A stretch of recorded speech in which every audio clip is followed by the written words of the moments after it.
আজকে আমি তোমাদের সাথে একটা নতুন রেসিপি দেখাচ্ছি। পুরোটা অন্য রকম করে করা। এর আগে আমি অনেক সয়াবিন আলুর রেসিপি তোমাদের সাথে শেয়ার করেছি। সেটা আমি করেছিলাম সয়াবিন দিয়ে, আলু দিয়ে, পটল দিয়ে। আর আজকে আমি তোমাদের সাথে সেই রেসিপিটা শেয়ার করছি, সেটা হলো আলু আর সয়াবিন দিয়ে। আমি এই রেসিপিটা তোমাদের সাথে শেয়ার করছি পেঁয়াজ রসুন দিয়ে, একদম কষা কষা করে করব। তোমরা আমার এই রেসিপিটা প্রথম থেকে শেষ পর্যন্ত দেখো, দেখে তোমাদের ভালো লাগলে একটা লাইক করে দিও আর একটা কমেন্ট করো। আর নতুন বন্ধু হয়ে থাকলে তাদেরকে বলছি একটা সাবস্ক্রাইব করে দিতে। এবার আমি দেখো এইগুলোকে আমি কড়াইতে বেশি তেল দিইনি, একটু অল্প তেল দিয়েছি, দিয়ে এর মধ্যে ভেজে নিচ্ছি।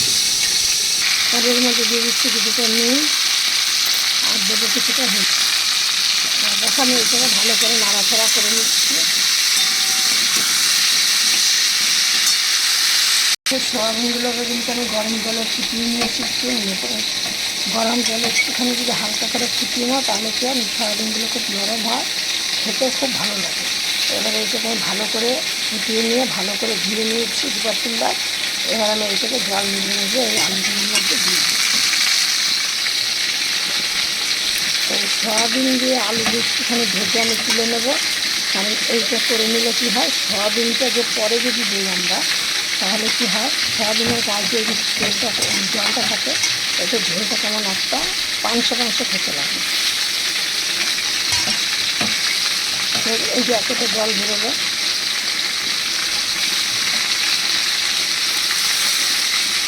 এবার দেখো আমি এইটা মানে তুলে নিচ্ছি। সয়াবিনের জলগুলো মানে পুরোটা ভাজা ভাজা হয়ে যাচ্ছে। খুব বেশি আবার ভাজবে না, তাহলে কিন্তু আবার বেশি শক্ত হয়ে যাবে। দেখে এরকম একটু নাড়াচাড়া করে জলটা টেনে গেল আর সয়াবিনটা একটু ভাজা হলে আবার খেতেও স্বাদ লাগবে। এই সয়াবিন আলু কিন্তু একদম ছোটো থেকে বড়ো, ছোটো থেকে বুড়ো, ছোটো থেকে বড়ো সবারই কিন্তু সুস্বাদ খাদ্য।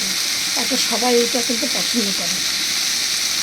আর আমাদের তো বাড়িতে প্রায় দিনই এই রেসিপিটা হয়, কারণ আমাদের বাড়ির যে বাচ্চারা আছে তারা খুব এই রেসিপিটা পছন্দ করে। আর এইটা কিন্তু রুটি, পরোটা, রুটি, ভাত সব কিছুর সাথেই একদম মানে বাজিনাথ খাবার, এত সুস্বাদ। এবার আমি এইটাকে তুলে দিচ্ছি। এবার দেখো কড়াইতে দিয়ে দিচ্ছি তেল।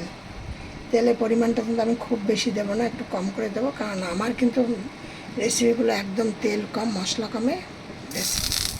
এবার এটা দিয়ে দিলাম, দিয়ে আমি এর মধ্যে এবার দিচ্ছি কিছুটা সাদা জিরে।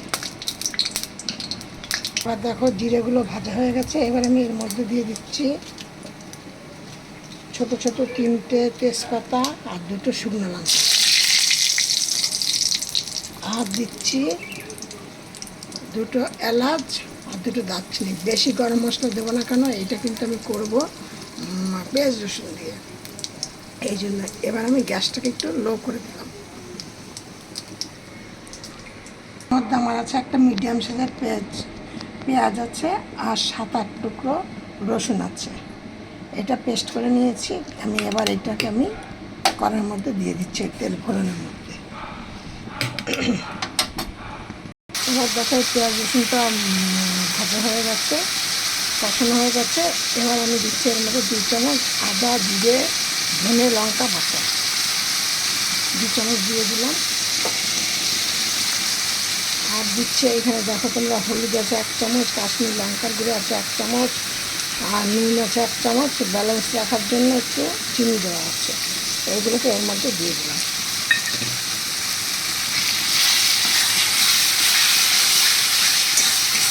এবারে মশলাটার মধ্যে আমি একটুখানি জল দিয়ে দেবো। এবার দেখো এটা আমার দেওয়া হয়ে গেছে, মিনিট 2 মতো হয়ে গেছে। এবার আমি এর মধ্যে দিয়ে দিচ্ছি একটা টমেটো কুচি। এবার এই দেখো একটা জিনিস তোমাদের দেখাচ্ছি, এই সময় না টমেটোর ভিতরে অনেক ধরনের ছোটো ছোটো ছোটো ছোটো পোকা থাকে, চোখে দেখা যায় না। ওই জন্য কিন্তু আমি ভেতরে সব এইগুলো বীজগুলোকে ফেলে দিয়েছি, যে টমেটোর ওপরে খোসাটা দিয়েছি। তোমাদের যদি টমেটো না দেয় তোমরা এর মধ্যে দইও দিতে পারো, টক দই তোমরা দিতে পারো। ও মশলা যত কষাবে তত কিন্তু সবজিটা খেতে ভালো লাগবে। আমার কিন্তু একটু ধরে দিয়েছে, কিন্তু আরেকটু আমি করে কষাবো। আমি এখন গ্যাসটা একদম একটু কমিয়ে দিলাম, তা না হলে নিচে লেগে যাবে। কড়াই লেগে গেলে রেসিপিটা খেতে ভালো লাগবে না, খেতে লাগবে খেতে। এবার দেখো এর মধ্যে আমি ওই আলু আর সয়াবিনটাকে যে তখন তেল ছেড়েছি, এবার আমি এর মধ্যে আলু আর সয়াবিনটাকে দিয়ে দিই।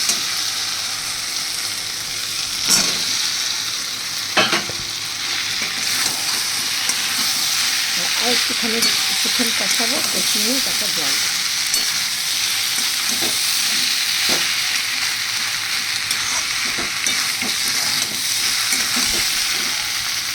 এবার আমি এইটার মধ্যে করে আমি কিছুটা জল গরম করতে দেবো, কারণ জল গরম করে যদি দাও তাহলে রেসিপিটা খেতেও ভালো লাগবে। আবার যে চট করে যে একটুখানি নষ্ট হয়ে যায় বা কিছু, সেই সময় কিন্তু হয় না।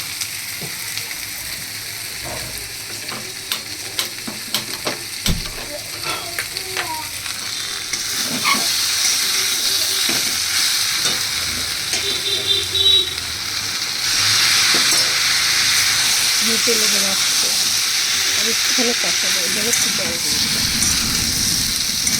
সয়াবিনটা যে আলুটা যে কষালে জিনিসটা খেতে, রেসিপিটা খেতে ভালো লাগবে।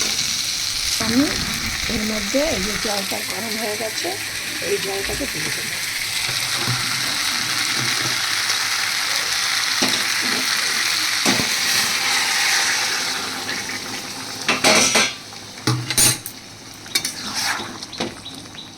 জল অনেকটা পড়ে গেল জানো, কষা কষা করবো, আর আমার জলের দরকারও নেই। ঠিক আছে,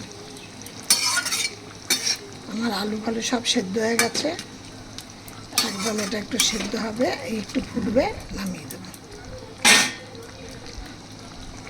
আমি চম্পা রেসিপি হাউস থেকে আমি এই রেসিপিটি তোমাদের সাথে শেয়ার করলাম। আমি চম্পা।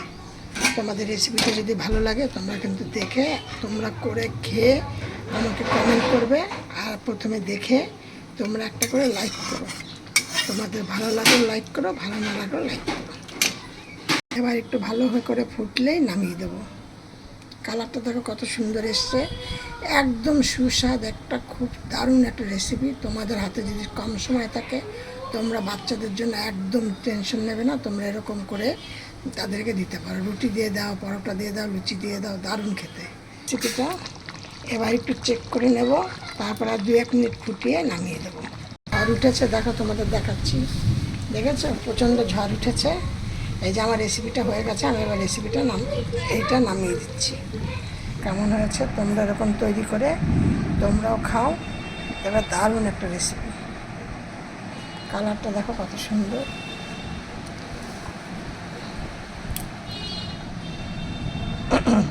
এই ছিল আমার রেসিপি। আবার নেক্সট অন্য কিছু নিয়ে আসবো।